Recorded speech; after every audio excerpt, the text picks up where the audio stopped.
नमस्कार मित्रांनो, पिंगा ग पोरी पिंगा या मालिकेच्या आजच्या भागात आपण बघणार आहोत.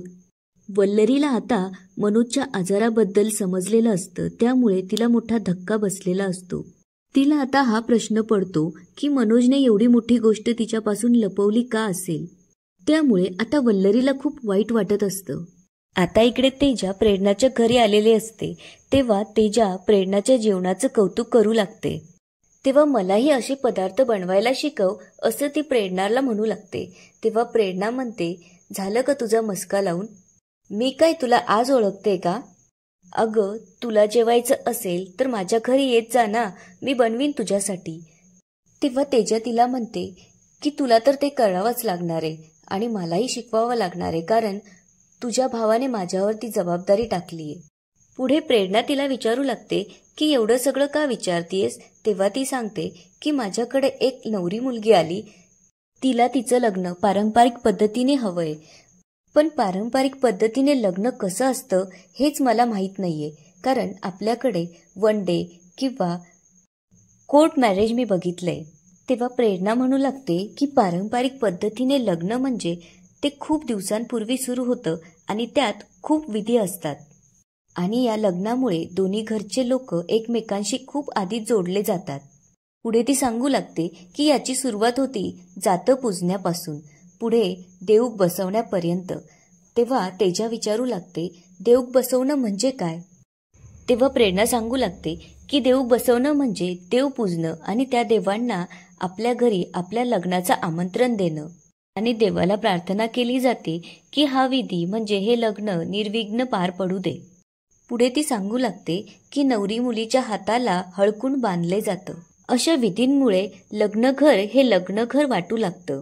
आता प्रेरणा सांगू लागते त्याप्रमाणे तेजा एक एक विधी तिच्या लॅपटॉपमध्ये नोट करू लागते आणि तिला एक एक प्रश्न विचारू लागते. पुढे प्रेरणा तिला विचारू लागते, पण हे सगळं तू मला का विचारतीये? तेव्हा तेजा म्हणते, अगं, माझ्याकडे एक मुलगी आली होती आणि तिला तिचं लग्न पारंपरिक पद्धतीने हवंय.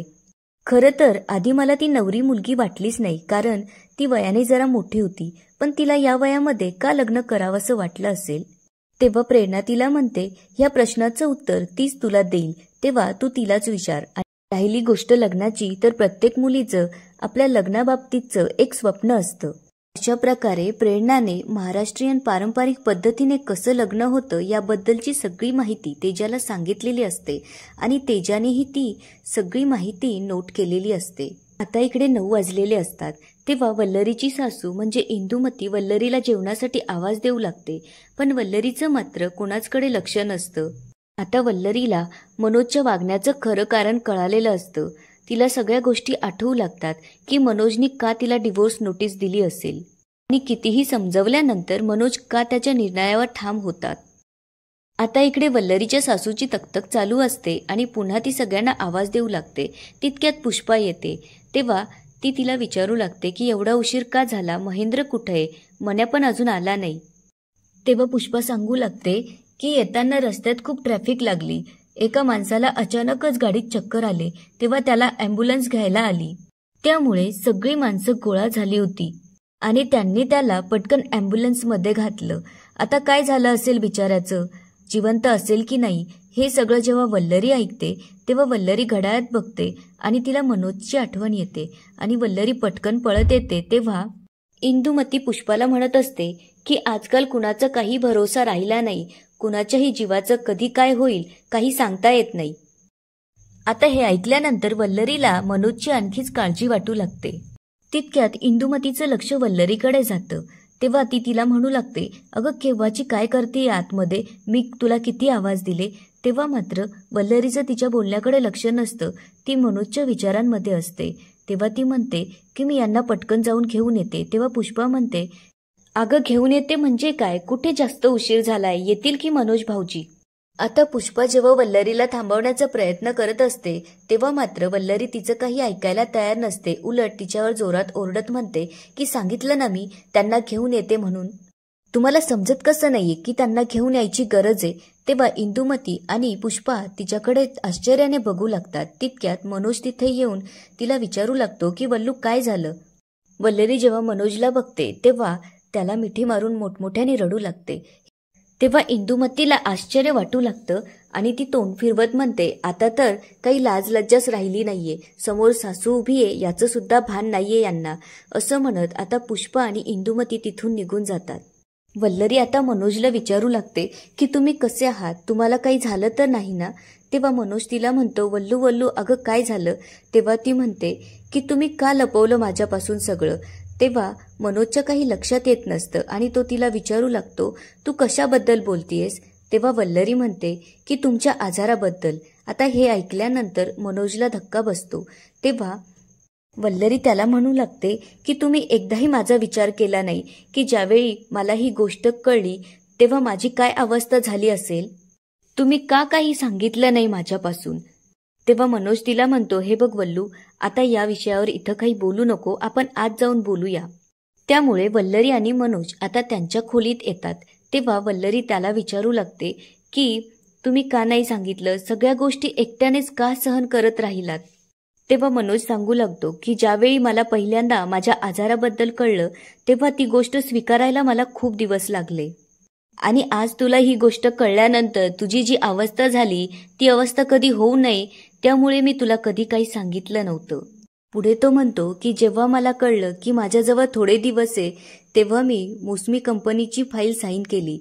असं म्हणत मनोज आता रडू लागतो आणि म्हणतो की माझा नाईलाज होता वल्लू, मी तुझा विचार केला की मी गेल्यानंतर तुझं कसं होईल. हे ऐकल्यानंतर आता वल्लरी खूप रडू लागते. तेव्हा मनोज तिला म्हणतो, हे बघ, माझी एक इच्छा आहे की माझे उरलेले दिवस आपण सोबत आनंदाने घालूया. तेव्हा वल्लरी म्हणते, असं का बोलताय तुम्ही. हे बघा, मी तुम्हाला काहीही होऊ देणार नाही आणि आपल्याला पूर्ण आयुष्य आनंदात घालायचं आहे. असं म्हणत आता वल्लरी आणि मनोज एकमेकांना मिठी मारून रडू लागतात. आता इकडे सगळेजण नाश्त्यासाठी आलेले असतात. तेव्हा मनोजने वल्लरीचा हात पकडलेला असतो कारण वल्लरी आता त्या धक्क्यातून अजूनही बाहेर पडलेली नसते. आता पुष्पा येते आणि वल्लरीला उपमा देत म्हणते की तू हा उपमा घे. तेव्हा वल्लरी म्हणते की यांना दे. त्यावर पुष्पा म्हणते, नाही नको, त्यात मिरची जास्त आहे ना, भाऊजींना ॲसिडिटी होते म्हणून मी त्यांच्यासाठी मुगाची खिचडी केलीये. आता पुष्पा मनोजच्या खिचडीमध्ये एका पुडीतली पावडर टाकते. आता इथे आपल्या एक लक्षात आलेलं असतं आणि आपल्यासमोर एक प्रश्न पडतो की पुष्पामुळेच मनोजला हा आजार लागला तर नसेल ना. आता मनोज वल्लरीला उपमा खाण्यासाठी आग्रह करू लागतो. तेव्हा वल्लरी मनात म्हणते की मला कसं जाईल हे. तितक्यात इंदुमती म्हणू लागते की आता नवरात्री जवळ आली त्यामुळे आपण घट बसवायचेत. कोण बसवतं, पुष्पा की वल्लरी. कारण माझे गुडघे गेलेत आता माझ्याच्याने होणार नाही. तेव्हा वल्लरी म्हणते, आपण एक काम करूया ना, आपण यावर्षी घट नाही बसवायचे. हे ऐकल्यानंतर आता इंदुमतीला आश्चर्य वाटू लागतं. तेव्हा पुष्पा येऊन म्हणते, अगं आपण भाड्याच्या घरात राहत होतो तेव्हा सुद्धा घट बसवत होतो, आता हे तर स्वतःचं घर आहे. तेव्हा इंदुमती म्हणू लागते की मला देवाच्या कामात खोडा नकोय. तेव्हा मनोज वल्लरीला म्हणतो की वल्लू, आपण या घरात जेव्हा आलो होतो तेव्हा ठरवलं होतं की सगळे सण साजरे करूया, त्यामुळे यावर्षी तू घट बसवशील. आता मनोजची इच्छा असल्यामुळे वल्लरी घट बसवण्यासाठी तयार होते आणि याच ठिकाणी आजचा एपिसोड संपतो.